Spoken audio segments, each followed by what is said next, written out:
Let's bring in senior judicial analyst right now, Judge Andrew Napolitano, and Dr. Wendy Patrick, a California trial attorney, former prosecutor, and host of Today with Dr. Wendy on KCBQ Radio. She's also a Newsmax columnist.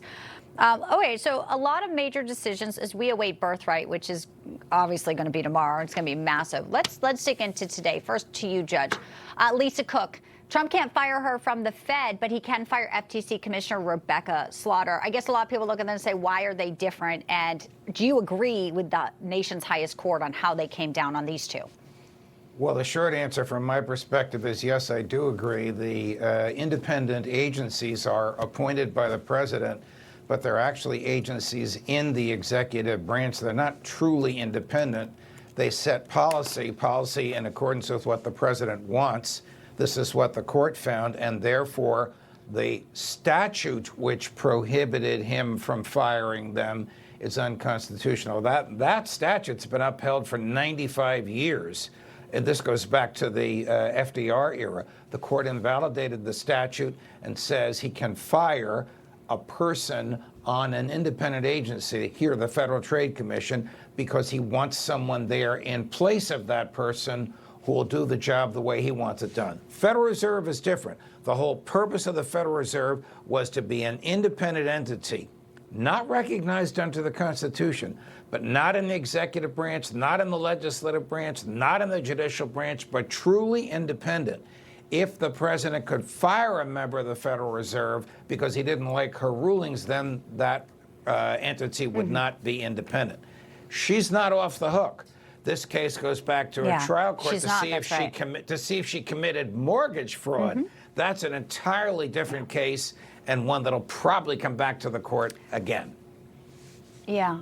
In a statement, Cook welcomed the decision, saying Trump's actions were an attempt to remove me on a manufactured pretext because I refuse to bow to political pressure and continue to set interest rates based only on what would best serve the American people, not mentioning what you just did, Judge. Let's go to another major ruling, Wendy, and I'll let you take this one. The court ruling on mail-in ballots.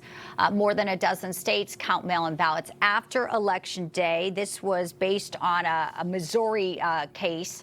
Now, the way I read this is that Election Day, while many argue should just be the day, but it's the states who actually have this, not federal. So Congress could change laws, state, but Supreme Court saying constitutionally this was why they ruled that way. Yeah, they basically said, Bianca, there's nothing in the federal Election Day statutes that requires ballots to be received by Election Day. Why is this such a hot button issue? Because for years, the president has been questioning election integrity, especially in states that really slow walk the counting, like California. So when the time passes between Election Day, like many of us grew up with, you go to your polling place, you cast your vote, you get your sticker. Fast forward however many decades, and it is days later, sometimes up to a week, where they're still counting ballots. What does that lag allow people to do? To wonder and question whether the ballots have all been received legitimately. You know, election integrity is always on the ballot. It's a bipartisan passion. Both sides want every vote to be counted. But when you have these long delays, you know, you get people like President Trump beginning to question the process. And my guess, my prediction, is that we're just going to see more of this as time goes on and the methods of casting ballots evolve over time, where it's going to be virtually impossible to say, well, everything sent by mail is going to get there at the same time.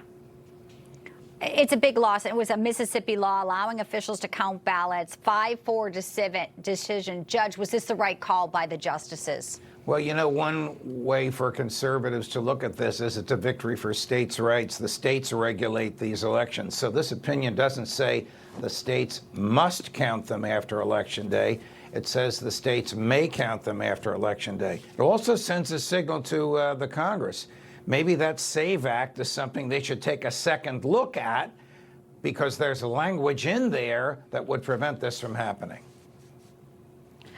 And President Trump, of course, says it's a national emergency. The SAVE Act must be packed. And he also wrote to Truth Social, in light of the tremendous loss in the Supreme Court today concerning voters' rights, the fact that people's votes are allowed to be counted long after our election is over, it is more important than ever to pass the Save America Act, which is, and of course he goes into the details. So you're right on cue there, Judge Knapp. I want to talk about E. Jean Carroll.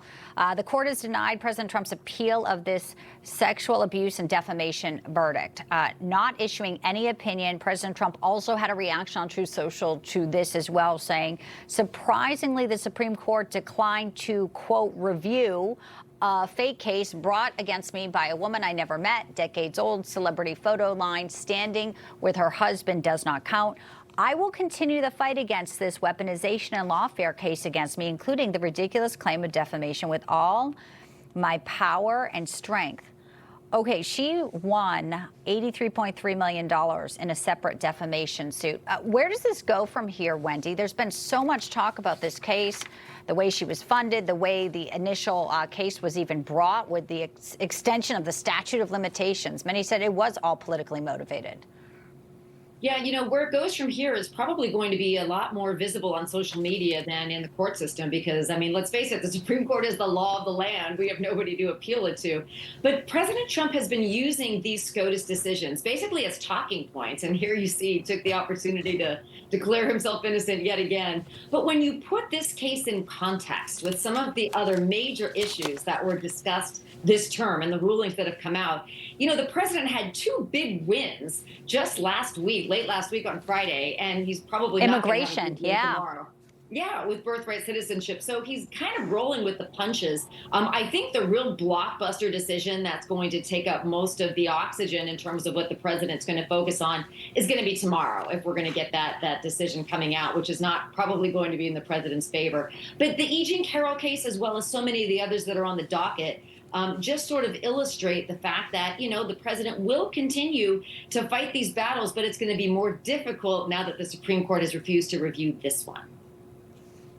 All right. Another case today outside the Supreme Court, Judge. Love to get your perspective on this. It was so high profile. And here we go again. Alex Murdaugh back in court today, a pretrial hearing in connection with the double murder retrial. He was granted this retrial because the South Carolina Supreme Court ruled that a county clerk had violated his right to a fair trial, specifically making statements that tampered with the jury. So now his attorneys want a venue change.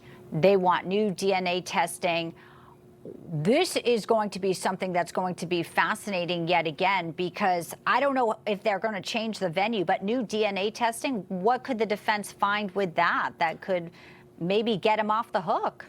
Well, he's already serving 40 years for financial crimes, not violent crimes, but financial crimes. He stole from his family's law firm. He stole from clients. He actually bankrupted some people who entrusted him with all of their wealth. This is not a nice guy.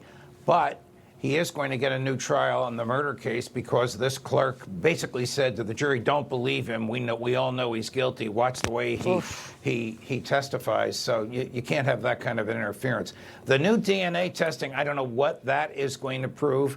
The change of venue probably should take place. That is a burnt-over district where that case was tried. It needs to be tried in another more neutral part of South Carolina. All right, great to have you both. Judge Knapp, Wendy Patrick, such great analysis. Thank you all, and we'll be back, of course, tomorrow. Birthright citizenship and trans athletes. Information. Truth. Is freedom. Is Newsmax.